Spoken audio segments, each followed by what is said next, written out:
आपण आहात डॉक्टर महाजन नेहरू हॉस्पिटलमध्ये आणि आपल्यासोबत आहेत पंकज निळ.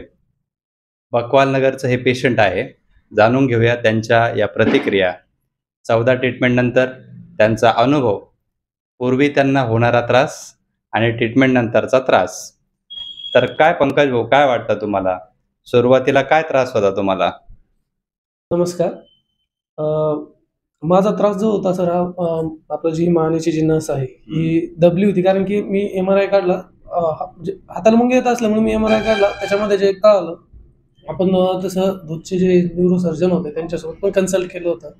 त्यांनी आपल्याला ज्या टॅबलेट वगैरे दिल्या किंवा जी ट्रीटमेंट दिली होती, बट त्यांनी मला काही म्हणजे नॉर्मली असं काही एवढं असर झाला नाही. जे 2-3 दिवसामध्ये माझा आणखीन त्रास मला जास्त वाटायला लागला. माझ्या मित्राने मला कन्सल्ट केलं होतं की आपण महाजन डॉक्टर साहेबांना भेटून बघू.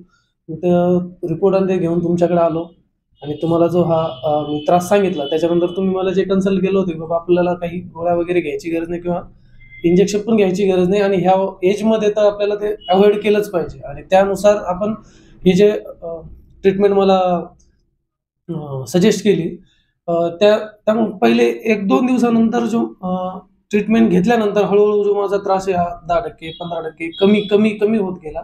आणि आपला पूर्ण 14 ट्रीटमेंट घेतल्या मी 7 दिवसामध्ये. तर ह्या 7 दिवसानंतर माझा त्रास हा पूर्णपणे म्हणजे 80-85% पूर्ण लगे कमी झाला. म्हणजे हाताच्या मुंग्या येणं बंद झालं. आणि नॉर्मली जे माझा त्रास होत होता मानेचा, जे मान दुखणं, कमरेचा त्रास होणं, हे कमी होऊन गेला एकदम. अशा याने मला म्हणजे खूप हे झालं की ते पण बिना गोळ्याचं, आणि एक पण म्हणजे असं इंजेक्शन नाही, काही नाही, काही नाही. डॉक्टर महाजन नेहरू हॉस्पिटलमध्ये आलात, तर त्यावेळेस तुम्हाला अशी खात्री होती का की मानेमध्ये इतक्या वेदना होत आहेत, हातामध्ये मुंग्या येत आहेत, तर ह्या कमी होतील?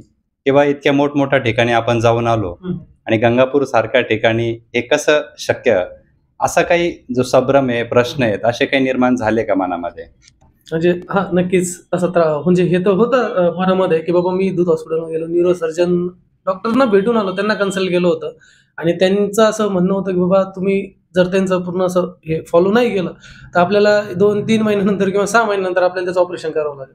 आणि ऑपरेशन करणं म्हणजे ही एक अशी स्टेज आहे की बस तुम्ही त्याच्यानंतर म्हणजे ते एक अधू होण्यासारखीच गोष्ट तसं म्हणलंय. त्याच्यामुळं आणि तिथून त्यांनी मग मित्रांनी कन्सल्ट केलं गंगापूर साईड. म्हणजे गंगापूर म्हटल्यावर थोडंसं आपल्याला एक असं वाटतं की बाबा थोडंसं डाऊनग्रेड करतोय आपण काहीतरी. असं मनामध्ये होतं की बाबा होईल की नाही होईल, हा त्याचं फिक्स नव्हतं. 50-50% चला आपण एक चान्स घेऊ, बस जस्ट असं एक होतं. आता साधारणपणे ट्रीटमेंट होऊन आपण जो सुरुवातीला कोर्स केला, तर त्या कोर्सचा जो काही ड्युरेशन आहे, म्हणजे कोर्स पासून तर आजपर्यंत साधारणपणे किती महिने झाले आता? म्हणजे आय थिंक आपण हा एप्रिलच्या आसपास हा कोर्स आपण कंप्लीट केला होता. आणि आता आपण मला वाटतं सप्टेंबरमध्ये आहे. तर आपले 3-1 महिने होऊन गेलेले आहे या गोष्टीला, 3-4 महिने झालेत. आणि आता व्यवस्थित आहे एकदम, म्हणजे काही प्रॉब्लेम नाही कोणत्या गोष्टीचा. किती टक्के फरक जाणवतोय तुम्हाला आता साधारणपणे? साधारणपणे म्हणजे आता काही प्रॉब्लेमच येत नाही. म्हणजे नॉर्मली जस्ट आपण जर काही म्हणजे ओझं उचलतोय किंवा काही होतंय, तरी पण एवढं काही होत नाही. बट नॉर्मली एखाद्या वेळेस थोडंफार, त्या पण म्हणजे पहिले जसं ज्या हाताच्या बोटांमध्ये ज्या मुंग्या येतात त्या बोटांमध्ये येत नाहीये. जस्ट एक दंडामध्ये नॉर्मली इथं थोडंफार, बस. त्याच्या व्यतिरिक्त दुसरं काही नाही. ते पण तुमचं एक 8-10 तासाचं वर्क फ्रॉम होम? हां, माझं वर्क फ्रॉम होम चालू असल्यामुळे डेली मी वर्क एक आहे. जे 8-9 तास मला बसणं कंपल्सरी आहे. तुमच्यासारखे जे आजारी पेशंट आहेत, त्या सगळ्यांना तुम्ही काय सांगू इच्छितात? किंवा ज्यांना मणक्या संबंधित आजार आहे, गुडघ्या संबंधित आजार आहे, अशा लोकांना किंवा असे जे पेशंट्स आहेत, तर त्यांना तुम्ही काय मेसेज देऊ इच्छिता?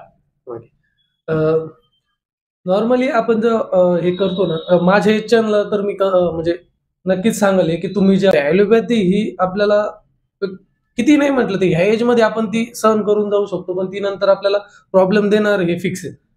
कारण की त्याचा साईड इफेक्ट होतोच, असं नाही की होणारच नाही. म्हणून तुम्ही जर जितक्या पॉवरफुल गोळ्या घेणार आहे, तर ह्या गोष्टी ह्या एजमध्ये तरी कितीतरी आपण जेवढं अवॉइड करू शकतो ते अवॉइडच केल्या पाहिजे.